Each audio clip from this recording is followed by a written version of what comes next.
Hello, everybody. Welcome back to the show. My name is Ray. I'm your host, and you are back in the best professional wrestling podcast from pillar to post on the internet, Petree's Pit.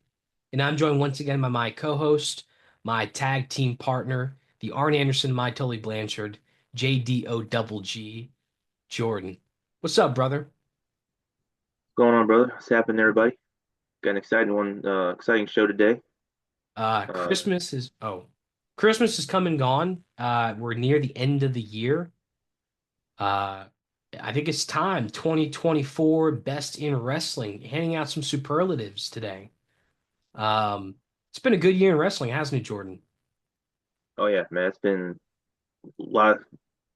Both promotions been pretty hot. WWE obviously more so, but AEW's had some good shows, some good matches, and had some big changes to the way they're doing the shows. So like some exciting prospects for 2025, but definitely they've had some good stuff going on in 2024. Yeah. I mean, The Rock came back in the beginning of the year and wrestling just got really, really hot. I mean, especially the WWE, mostly the WWE. Wrestling has just gotten so big. It's back to a prominence that it has not been at in a long time. Um, a lot of that has to do with the star power. A lot of it has to do with the booking. A lot of it has to do with the creative, the direction that Triple H has taken things, the new presentation. Things are a little bit different than they were under Vince McMahon in terms of just how wrestling's presented on Raw and on SmackDown. It looks more realistic. It looks more entertaining. It has some edge back to it. And AEW, like you said, has just been a really consistent product all year long. Maybe financially, commercially, it hasn't been as successful as it's been in the past. But in terms of quality, most of the pay-per-views are amazing. We have great matches. And across the world, New Japan, CMLL, we have more crossover than ever, at least in the modern era, since the territory days, probably. There's a lot of cross-promotional activity. The Forbidden Door has been opened by both companies in America. It's been a great year. So we want to get into our best of 2024. We have a few, I think about 9 awards we're going to be handing out today. We talked in the past about the best wrestlers today, some of our favorite matches of the year or of the last 6 months. But we're going to go full year, all the way back to January. This is kind of hard because it's really easy to be prisoner of the moment, isn't it? Oh yeah, it's. I had to really sit back and think about from the start of the year to now everything that's happened because so much has happened. Um, you know, trying not to be like you said, prisoner of the moment, and trying not to have recency bias, but to really think back to everything that's happened this year because so much has taken place. But yeah, I think we got some good stuff to talk about. Yeah. So without further ado, we'll get into it. Most improved wrestler of the year. And we're looking at any wrestling company across the world. I think a lot of these are probably going to land with AEW and WWE because they are the most prominent wrestling companies. They do have the largest collections of talent. And they're the companies that, quite frankly, we watch the most. I mean, I like to keep my horizons wide, but it's hard to watch so much wrestling when there is so much going on right now. I mean, we're kind of like pigs in the pen. There's so much wrestling to watch in 2024. But my choice, most improved wrestler, was Kyle Fletcher for AEW. This kid really is a kid. He's younger than us. Um, I would not have foreseen him main eventing the last Dynamite of 2024 when this year began. He's gone through a complete metamorphosis, and now he's in the midst of becoming a top guy. Beating Will Ospreay at Full Gear it helped him a lot, and he just looks great. I mean, he shaved his head. He looks like a young Randy Orton. He wrestles completely differently than he did when he first got to AEW because he's transitioned into being a heel so well. Um, I just think this kid's had a really, really great year. And Sanjay Dutt said recently, he's not just the future of AEW, he's the future of professional wrestling. At 25 years old, I mean, his future's so bright. It's scary. Oh yeah, Kyle Fletcher, like you said, young Randy Orton. I think he even kind of leaned into it a little bit at the I believe it was Collision, doing the DDT from the mill rope, kind of playing into that a little bit. Um, and yeah, definitely has bright prospects, has a great look. Getting better talking on the mic, wrestling abilities off the charts. That match he had with Osprey at I believe it was Full Gear. Yeah. Yeah. Yeah, match at Full Gear was tremendous. Um, yeah, definitely worthy of being called most improved. Um, my most improved uh, for me was Braun Breaker, a guy who, even though a lot of people I think have seen a bright future for him, well into last year. This year he gets called up to the main roster in April, and immediately gets put into the Intercontinental title picture. Is booked as a dominant force because he's just a freak athlete. Um, and obviously wins the Intercontinental Championship. Um, has held it combined for well over 100 days, and just has that look of a future world champion. And so much improved from where he was when he was in NXT as the NXT champion, going against Carmelo Hayes to now, uh, being on the pay-per-views against Sami Zayn, and have teased him going up against other people like Jacob Fatu, and I'm sure is going to be a guy in the big main picture for years to come. So that's my pick for most improved. Braun Breaker's had a sensational year coming into the main roster. I mean, it's one thing to excel in NXT. Quite frankly, the NXT's men's division is just not that deep. It's another thing entirely to come into the main roster and compete with some of the legitimately one of the best bullpens the WWE's had in a long time. And he's done just that. Had great matches with guys like Sami Zayn, Ludwig Kaiser, um, earlier in the year with Baron Corbin, things like that. So, um, moving on to a more difficult award to hand out for sure. Best promo. Um, we wanted to kind of keep it in the ring because backstage promos are it's kind of a different art, and you have production on your side and things like that. We try to keep it in the ring, um, and this is hard because I there wasn't one promo this year that really connected with me in a real serious way like most years there are. And I'm not saying that's because there just aren't a lot of guys that can talk right now. There are, and I think more than there has been in a long time. Maybe that's why it's difficult because we've CM Punk on TV every week. We have LA Knight. We have MJF on most weeks. We have Sami Zayn, Kevin Owens, Cody Rhodes. I mean, so many guys right now. Brian Danielson can talk. Swerve Strickland's pretty good on the stick. Um, did you see the Daniel Garcia promo last week? He was talking about Kyle Fletcher. Did you hear this? I don't think I did. I don't think I saw that one. He was backstage and he was like, yeah, Kyle Fletcher's tall, he's handsome, he's strong, he's fast, he's probably got a hammer.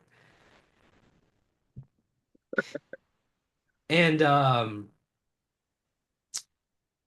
just Garcia's a guy who really impresses me on the microphone. Um, there's guys like I love listening to MXM Collective. I love their promos, although most of that stuff's backstage. But anyways, um, I went with CM Punk, Drew McIntyre, and Seth Rollins. That promo on Monday Night Raw, March 25th. Punk came out with the sling on his arm, not a sling, but I don't know, a cast. I don't know what you Brace. call it. A brace. Yeah, a brace. Oh my Yeah. God, a brace.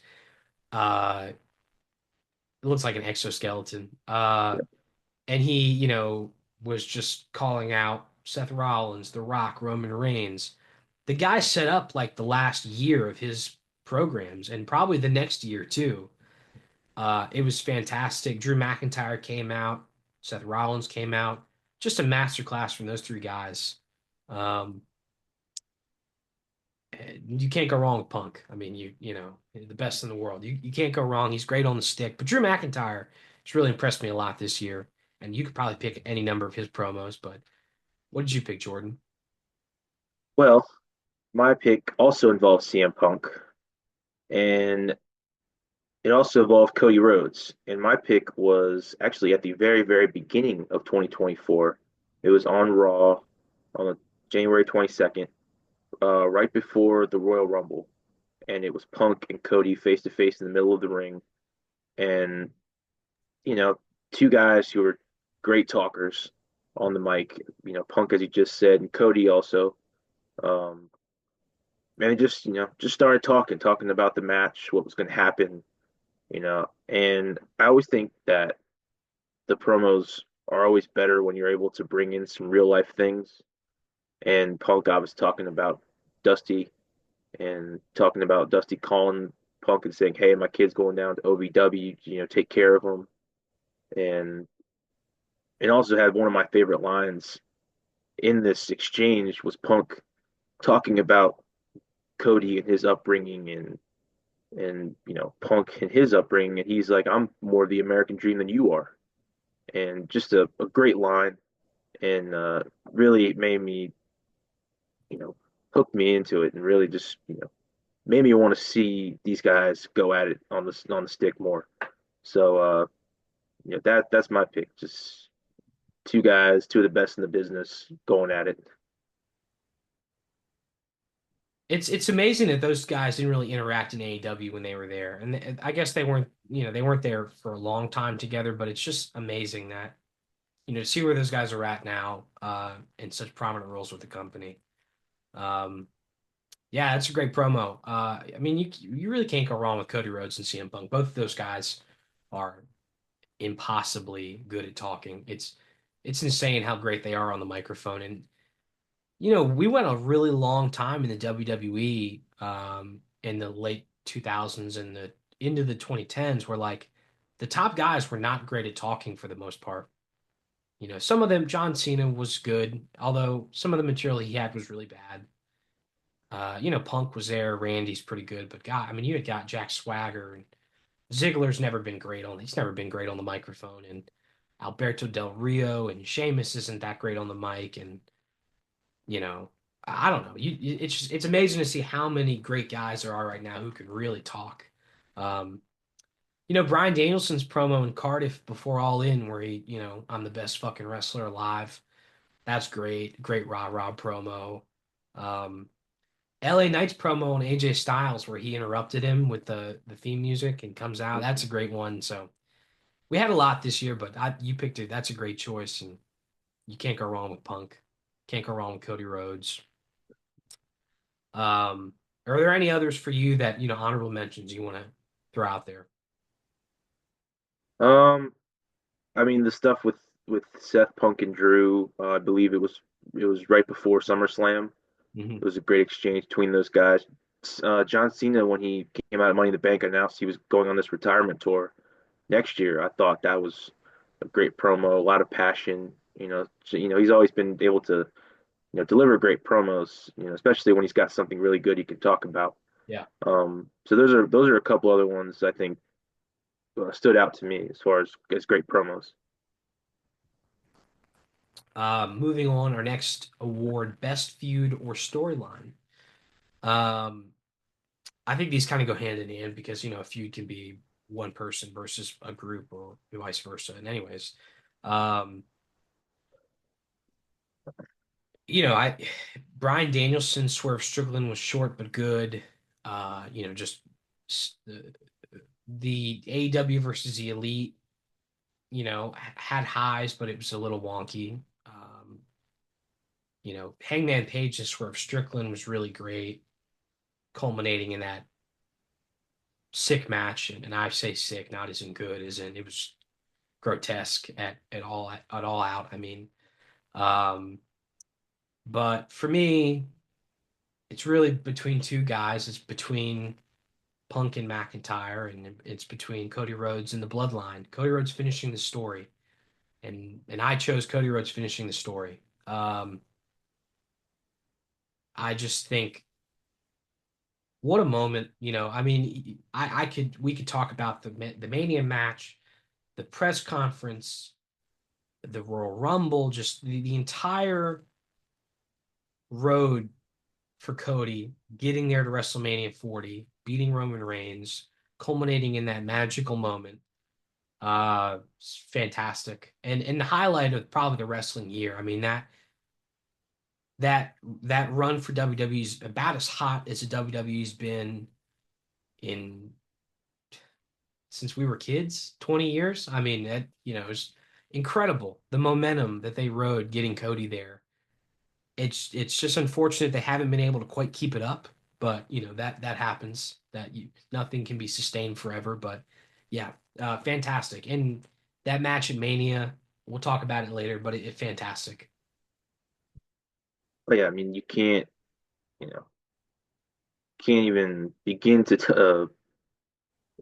talk about how much hype there was around that match. And even when the whole Cody Roman thing was still hot, but it seemed like it was cooling off a little bit, then you throw The Rock into the mix, and that just ignites it to a level that I didn't ever think it was going to get to. And culminating in that match when yeah, there was a lot of going on, a lot of people showing up, uh, culminating with the Undertaker showing up of all people and getting involved. It was just a crazy, crazy match, a crazy, crazy ride with that. Um, and yeah, just a phenomenal, phenomenal feud. Phenomenal way to end the feud to get that payoff. Um, my feud of the year, I'm going the other way, going Punk and McIntyre. You look at these two guys, and obviously we know what Punk can do on the mic in the ring, coming back after being gone all that time, and getting hurt in the Rumble, really derailing his triumphant return. But then to be able to pivot to then going against Drew McIntyre and something I don't think they planned on doing, at least not in that way. And then to keep the interest up for all that time until Punk was able to actually wrestle, him getting involved in matches, him costing McIntyre 4 or 5 times for the world title, at Clash at the Castle, at Money in the Bank, at WrestleMania, all of that to then culminate into the trilogy of matches that they had at Bash at Berlin, at SummerSlam, and then finally culminating in a match of the year candidate at Hell in the Cell, Bad Blood, where it was truly truly a showcase of how to end a feud. Just two guys trying to kill each other, and that for me was everything that you want in a feud. Two guys at the top of their game, able to keep you interested, able to go at each other on the mic, have great matches in the ring, had everything you wanted. And I think that to me is why it was my feud of the year. Feud reminds me a lot of Bret Hart and Stone Cold. And you know, Drew McIntyre is definitely in the Stone Cold position there. Just not, and maybe both of them are. I mean, Drew's a made man in that he's been a champion before, but he's not CM Punk. Um, and while CM Punk was kind of the one agitating McIntyre, then things flipped and the role was reversed, and McIntyre became the antagonizer. But undoubtedly, McIntyre exited that feud, if it's over, a bigger star than he was when he began it, which is hard for a guy like him because he's been at the top. Maybe not the very top, but he's been a champion and multiple times and had a lot of success. Won at Mania, although the fans weren't there. But yeah, I mean, an incredible feud and a lesson for bookers and wrestling fans that you don't have to have a title involved in a storyline to keep a feud going. It could just be based on the wrestlers' actions and the hatred they have for each other and their ability to tell a story when they're not in the ring. Both of those guys can do that. They can also work in the ring, which is why you get that great match at Bad Blood. But yeah, that's a great choice. Um, Moving on to best pay-per-view or premium live event. If you're the WWE and you want to be special. Um, a lot of good pay-per-views this year from both companies. Some that come to mind would be Revolution, Dynasty, All In.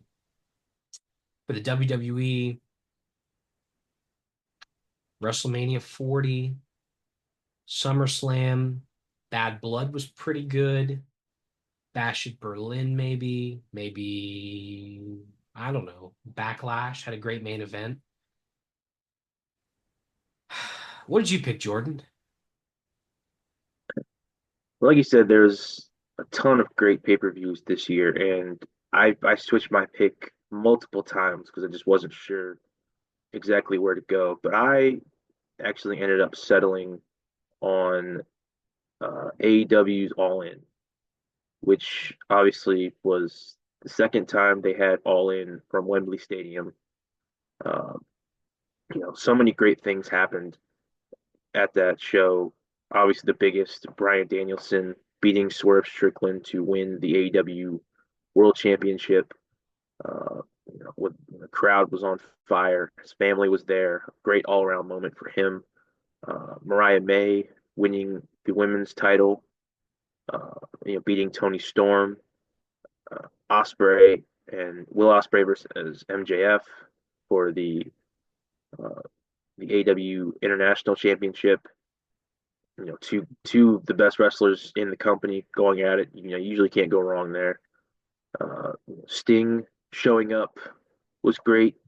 Getting involved in Darby Allin's match with Jack Perry. Um, three-way tag team title match, FTR, Young Bucks, and the Acclaimed. Obviously, it was great. And then you had the Casino Gauntlet match, which was great. Had a lot of great guys in it, including Nigel McGuinness coming back, which was a big deal for them. Um, so all around, just a great show. A lot of great matches, a lot of great moments, and it's everything that you want in a show that you're dubbing the biggest for your company in the year. So definitely worthy, I think, of being picked as the best pay per view. Yeah, I mean, All In, that's a great choice. All In, not just the biggest show on the AW calendar, but they delivered some big matches, maybe a bit prematurely. I think hindsight's 2020, but you could argue maybe MJF and Osprey was too soon. Britt Baker, Mercedes Moné certainly didn't pan out like they expected it to for a number of reasons. That had nothing to do with the talent of either woman, backstage things, problems. Um, it's a good one. I got to go with, I've going back and forth. I got to go with AW Revolution. Um, this pay-per-view obviously, that's my cat. This pay-per-view obviously, was headlined by Sting and Darby Allin. Sting's final match in that great tag team championship defense against the Young Bucks. But you had Samoa Joe versus Hangman versus Swerve Strickland. You had Osprey versus Takeshita in his debut match as an AEW contracted wrestler. You had Timeless Tony Storm versus Deonna Purrazzo. BCC versus FTR is a great pay-per-view. Kingston versus Danielson is great for that Triple Crown championship. Um, yeah, you had, um, there were some misses. Roderick Strong and Orange Cassidy, not my favorite. It was good, but not my favorite match. Not the best match ever, but you had a strong showing in. I mean, between the Osprey and the Takeshita match and that main event tag match, and the moment Sting had, it's fantastic. All around terrific moment for Sting, for his family, for the fans in Greensboro. Um, I mean, I would assume their best house in America this year. I think that show did like 17,000 people, which is hard for AW now. So yeah, it was a great show. I think if you're any legend in this business, really top guy for a long time, and you're looking to go out, you have to use Sting as a blueprint now because that's the best retirement I think any wrestler's ever had. Yeah, I mean it was a crazy match uh, at the end, including Darby Allin once again almost killing himself. Um, but yeah, obviously, like you said, a big house, which for AEW, the attendance has been that big talking point, but they got it that night. Um, and yeah, just overall a really good show. And when you have a retirement like that, when it's done that well, you know, got to be talked about as a great show.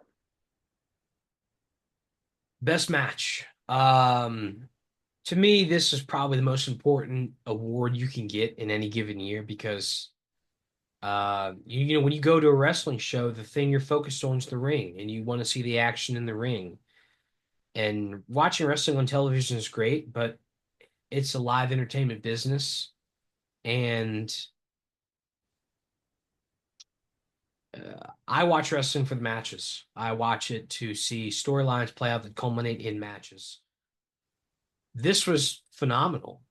This was, there are lots of great wrestling matches this year. Osprey, Zack Sabre Jr., Roman Reigns, Cody Rhodes, CM Punk, Drew McIntyre, Will Ospreay versus Swerve Strickland, Bryan Danielson versus Swerve Strickland.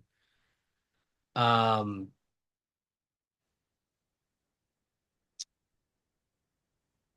Jordan, what did you pick this year?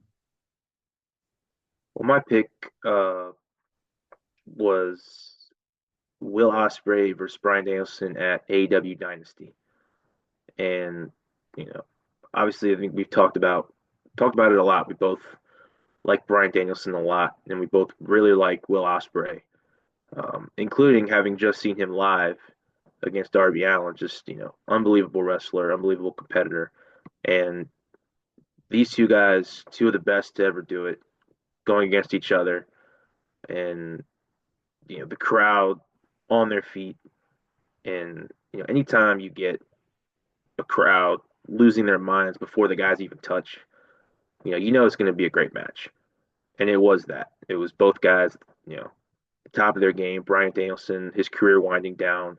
Will Ospreay, right in the middle of the prime of his, just back and forth action. Both guys giving it all they got, and just everything you want in a great wrestling match. And even though the story between the two wasn't, it wasn't some elaborate, crazy storyline culminating in the match. Sometimes all you need is just two really great wrestlers getting in the ring to see who can get the win.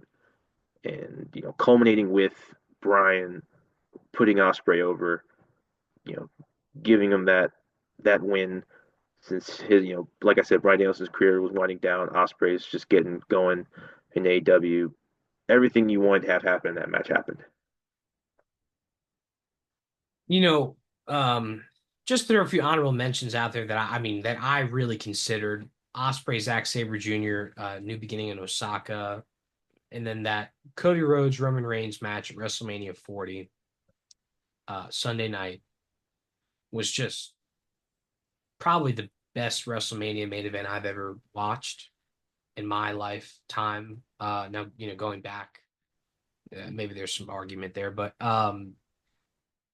we talked about it earlier, just culminating in that moment where Cody Rhodes finished the story, surrounded by his family and his friends. It's hard to touch that kind of magical moment. Bryan Danielson almost got there at All In when he beat Swerve Strickland and got to celebrate his family. I think those are both great moments, great matches. But I gotta agree with you. Osprey and Danielson, to me, I don't throw this around lightly. I don't think there have been many of them that I've seen, but that's a 5-star match.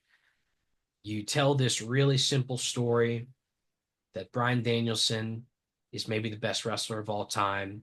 Will Ospreay thinks he's the best wrestler right now. Is that true? Who's better? Ospreay's coming to occupy space that Danielson feels is his, and Danielson's on his way out. He knows his time is limited. He's got to do it now.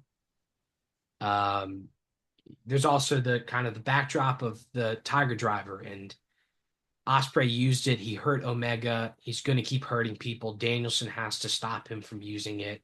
He's got to show him that it's dangerous. He uses it on Danielson, and it affects Danielson's careers and his matches for the rest of the year. It's something that's always effervescent in Danielson's matches is that his neck is damaged because of that Tiger Driver. Um, just fantastic. In the match itself, the exchanges, the counters, the creativity, it's terrific.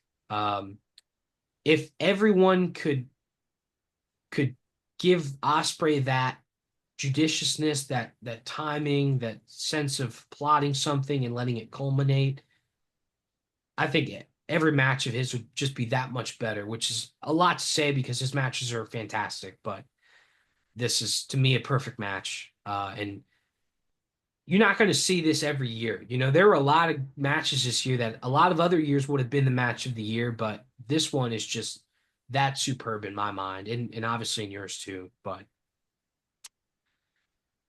um,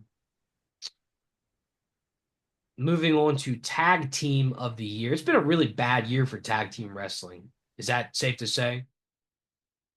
Yeah, I mean, this was, I was, researching people for this group for this award, and I'm struggling just to find, great tag teams. It's just WWE for a long time has not emphasized tag team wrestling. They haven't cared about it, haven't made it a central point in anything they've really done.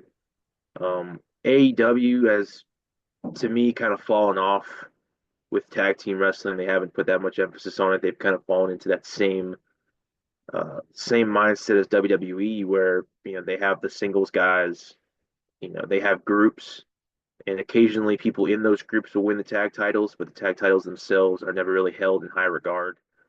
Um, and yeah, it's been tough, and I know we've said before that we've kind of been hoping that one of the two companies will put more of an emphasis on tag team wrestling. Hopefully that something that'll change. But yeah, it's just been it's rough time for tag team wrestling. I don't watch NXT. I don't watch that shit. Let's just be honest. Tuesday nights, developmental, sorry. Not interested. I might watch clips if I hear something good happened. They have a great women's division, but a lot of outlets like ESPN and SI have picked Fraxium as the tag team of the year. I couldn't care less. Or yeah, I couldn't care less about Fraxium, Nathan Frazier and Axiom. But I'm happy they've had a good run, 2 championships this year. Bianca Belair and Jade Cargill come to mind as a team maybe you could pick um, in that women's tag team division on the main roster, which I guess is still on both brands, is it not? I mean, or is it just dependent on one show, I guess? I mean, technically Bianca and Jade are on SmackDown, Right. but I know they've defended them on Raw Yeah. too. So I don't really know. I guess it's they can defend them on either show. Right. Um, yeah, it's another one of those things with the brand split that just Yeah. really is annoying.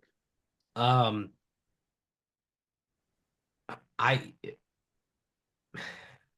we both chose the Young Bucks, and I guess I'll just go out there and say both of our picks.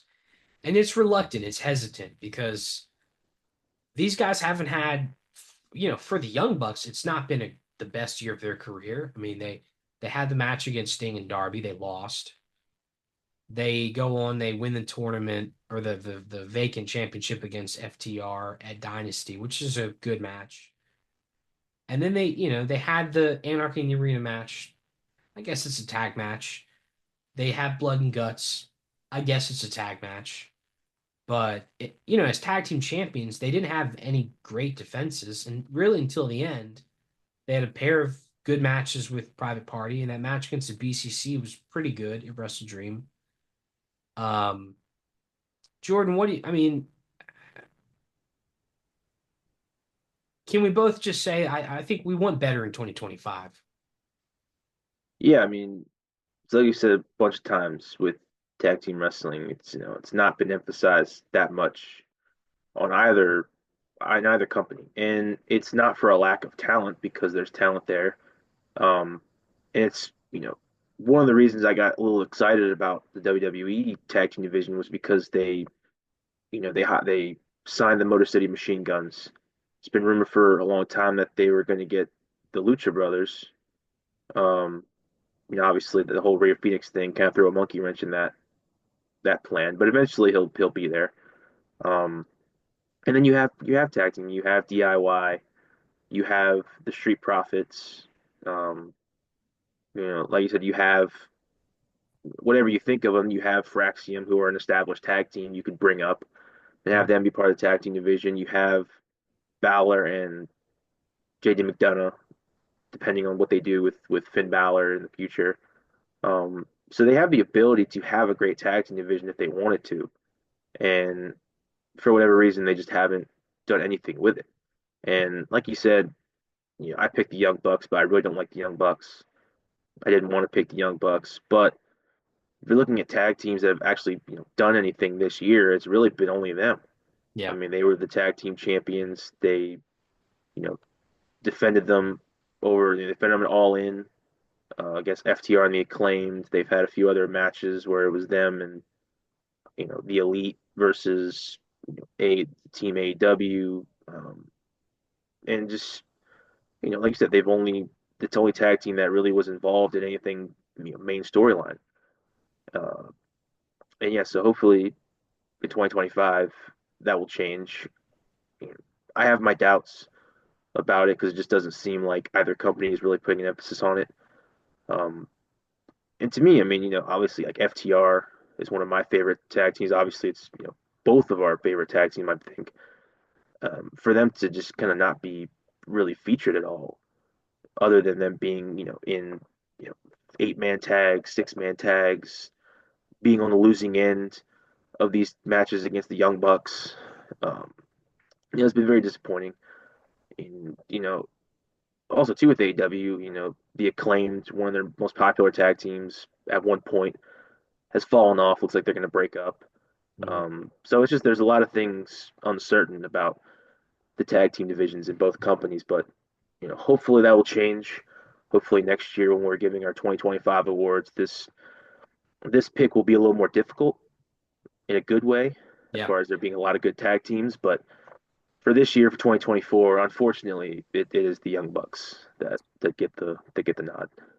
WWE has they have the bullpen there. They have the War Raiders. They have A Town Down Under, pretty deadly. They will have the Lucha Brothers. They have the Motor City Machine Guns. They have the Tongans, the Usos, the New Day.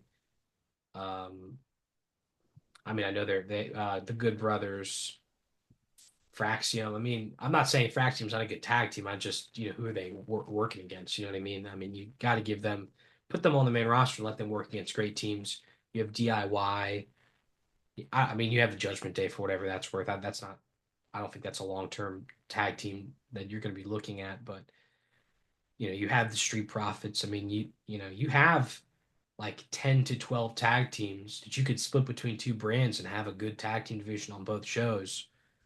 So I don't, you know, the Creed brothers, AOP. I mean, I could go on and on. They have tag teams. So it's just a matter of Triple H pulling the trigger and devoting some time and prioritizing the division. And I think that's not something you have to make a concerted effort to do that. And I understand that he has a lot of things he's been trying to fix, namely the titles. I mean, for a while now, it's been him trying to rehabilitate the championship picture in WWE. So, maybe the tag team division's next. I don't know.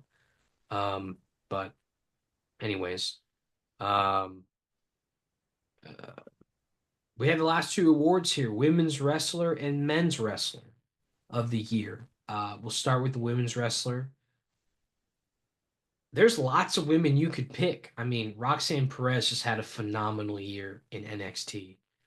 Um, Mariah May, current AEW Women's World Champion. Thomas Tony Storm, Rhea Ripley had a great start to the year. You could pick Nia Jax has really improved a lot in the ring. Uh, there. I mean, there's choices.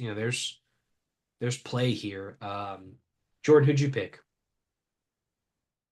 Well, my pick in, like you said, there's a lot of great women's wrestlers you could pick for this. Um, Another one I'd throw in there, not picking her, is like Liv Morgan. Um, Bailey had a good start to the year. She won the Rumble, won the title at Mania. But for me, my pick was timeless Tony Storm. You look at her being the top woman in AEW, which for a while has been hard because there's been a lot of struggle with the AEW women's division.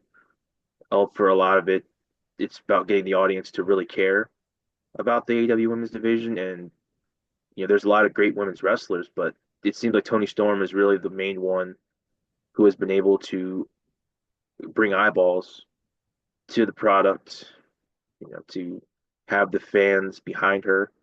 Um, Mariah May, her involvement with Tony Storm really elevated her to where she's at now as far as being the champion.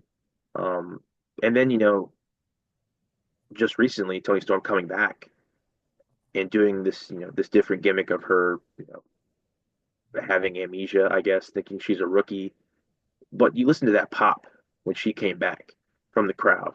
And I can't remember very many women's matches where the crowd has popped that loud for somebody coming out in AEW. It's been something that they've tried to work on, and for her to really be the main, I mean, she really is the AEW women's division. I mean, Mercedes Moné's been up and down, but it's been Tony Storm who's really been in the driver's seat with that division, and for her being the champion all year up until late August, was really a feat for her being a three-time champion. So I think it's for me it's Tony Storm. Yeah, I gotta agree. It's Thomas Tony Storm. She that first, the 9 month run that she was on, uh, pretty much. I mean, all in deep into August. So, that run is just phenomenal. Had matches against Deonna Purrazzo, Thunder Rosa, Serena Deeb, which is a great match, and then culminating in that match against Mariah May at All In, where that storyline was incredible. Probably the best, yeah, the best storyline in the AEW Women's Division's history. Great work between those two, great chemistry, and eventually there's going to be a blow off there. There's going to be, the rematch, and it's going to be huge. It's going to be a big storyline. Probably going to be a grand slam. It's going to be a huge storyline for the women's division. And like you said, Tony Storm, that pop she got when she returned was just vindication that she is the women's division. She is the leader of the division. You know, make no mistake about it. It's her and it's everyone else. And she has achieved a level of not only uh, excellence in the ring, but an entertainment value that no other woman in that division has. A lot of women can do a lot in the ring, but they just can't get the audience to stay on the channel the same way Tony Storm can. So she's had a great year. Um, and Another thing no, I'm sorry. I was gonna say another thing I would add too. Funny enough, is we when you compare these two divisions with AEW and WWE, you would think that WWE would be the one that would have the advantage because they've kind of have the audience you know trained, for lack of a better word, to really care about women's wrestling. Obviously, Rhea Ripley's probably the most popular woman in the company, bar none. And to me, I think that's another thing in talks of, hoping for better things in 2025, that the women's division, they kind of get that back on track, because it's been a little lacking, in 2024, obviously Rhea getting hurt kind of threw him off. Bianca being put into a tag team was a little rough. And then just a lot of the women there just not really getting an opportunity to do anything. They've had Rhea and Liv, engaged in this feud for months and months, and it's kind of gotten to the point where it's getting old. Um, so, in hopes of something better for 2025, WWE Women's Division, hopefully some better things happening, getting Charlotte Flair back, getting Becky Lynch back, Tiffany Stratton really taking that step forward everybody expects her to take. Io Sky getting more involved because she's really popular. Um, and then, and obviously in some NXT women getting brought up to the main roster because NXT women's division is actually really good. Like Mhm. we've said with Roxanne Perez, they have Julia, they have Stephanie McCour. Uh, and then AEW women's division, hopefully some other women can kind of break out like Tony Storm did and really, you know, keep building that division up with Mariah May. And you have Chris Statlander, Mercedes Monet is obviously there. Anna Jay is really taking a step forward with her career. So hopefully, some better things happen for the women's division in 2025 also. Yeah, absolutely. I mean, it hasn't been a bad year for women's wrestling, but like you said, Rhea Ripley and Liv Morgan have really sucked the oxygen out of the women's division in the WWE. The focus has been on them so much; it's been hard for any other woman to really get over. I think it's good that they've introduced mid card titles, but I think I don't know how sustainable that is long term when the division really isn't that deep. Unless you plan on having a mass call up at some point and you're going to bring a lot of women up. Because the fact of the matter is that a lot of women in WWE are getting on the older side. Bayley, Becky Lynch, Charlotte Flair, they're pushing 40 if they aren't already. And the fact of the matter is there's just never been a blueprint for a women's wrestler going over 40 when they keep wrestling. All of them have left at some point and come back. I mean, none of them have wrestled straight until they were in their 40s. So it'll be interesting to see, in the next year or two, how those mid card titles look. But yeah, Tony Storm, credit to her. She had a great year. Um, I hope next year we have more women to talk about in this category, like you said. Um, Men's wrestler. There's a lot of play here because there's been quite a few dominant champions. Um, I think of Swerve Strickland. Bryan Danielson had a great year, culminating in winning a title. You've had Cody Rhodes, Gunther earlier in the year, Seth Rollins, and Roman Reigns. Um, Give me some honorable mentions, Jordan. Some guys that you really considered. Um, I mean, guys I considered, like you said, Gunter, uh, Seth Rollins obviously was really good. There's a whole pool, and then you have the guys at the top like Osprey. You have Gunter, you have Cody, you have you know so many great ones. Swerve had a great year. Um, Bryan Danielson, obviously his last full year as a competitor was a great one. All the people that he faced off against. Um, yeah, just a lot of people to choose from. This was a really tough choice to make, to single out one guy for the entire year.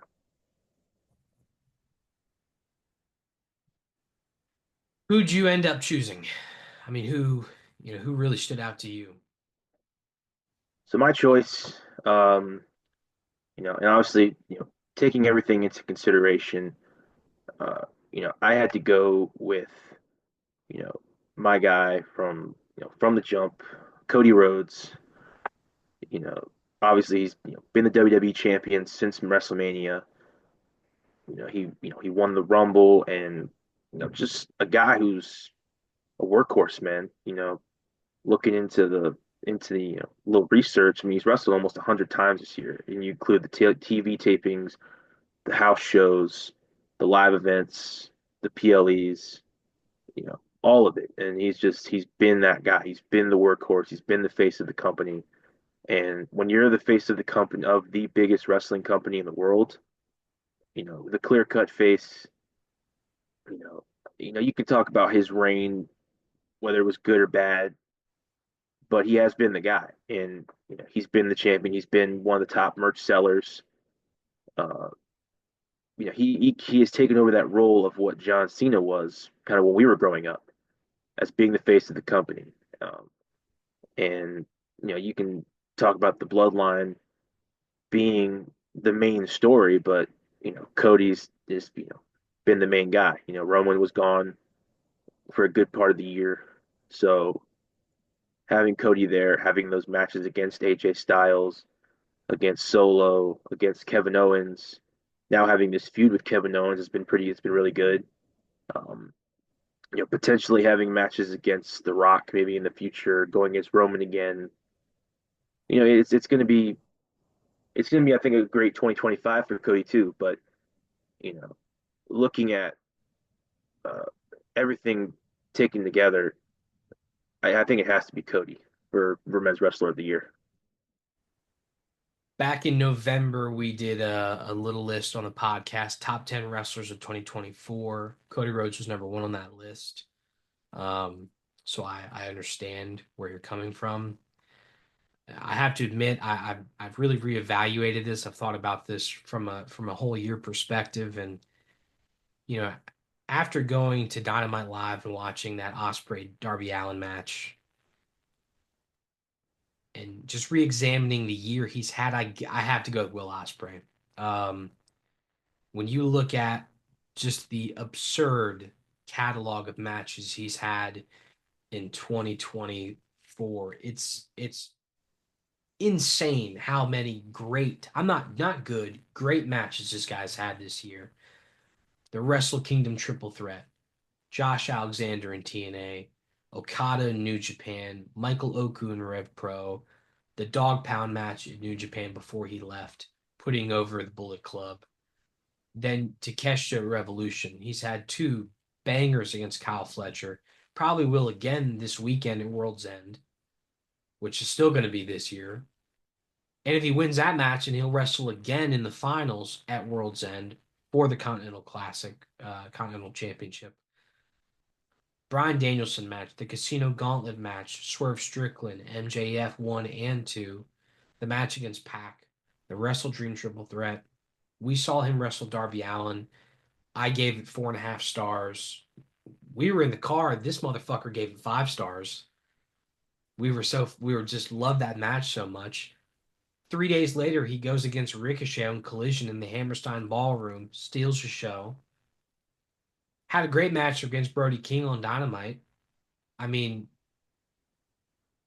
how many wrestlers have had this many great matches in one year as Will Ospreay? And I get it. He's not for everyone.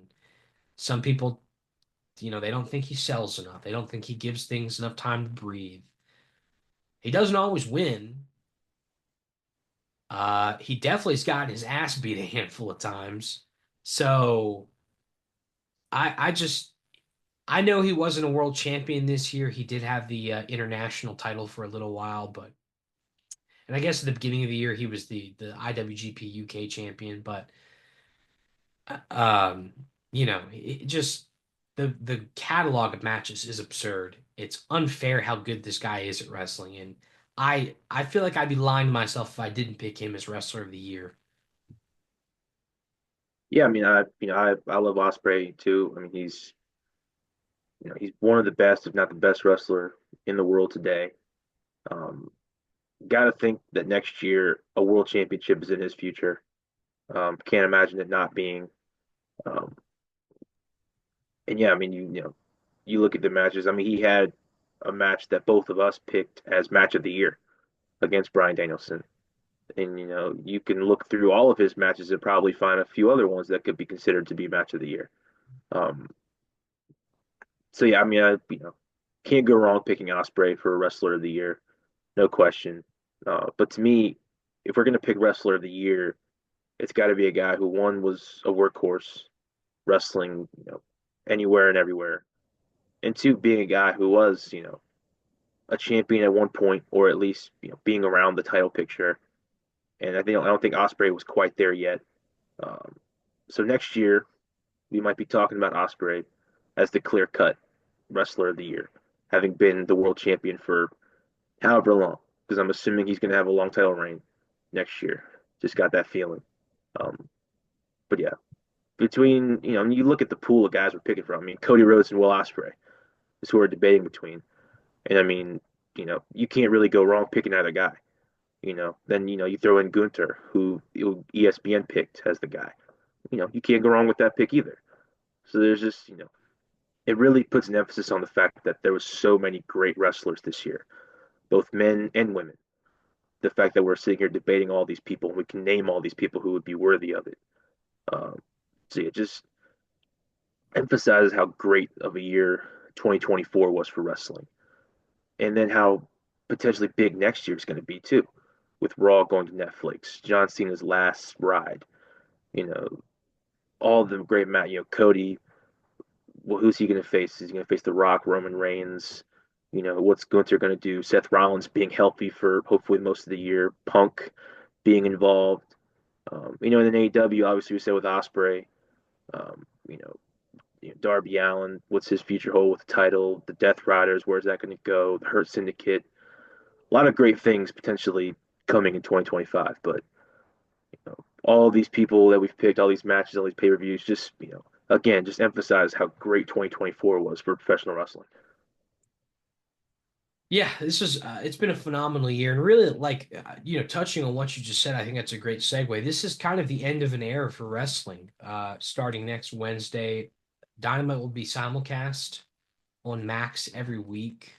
Raw's moving to Netflix.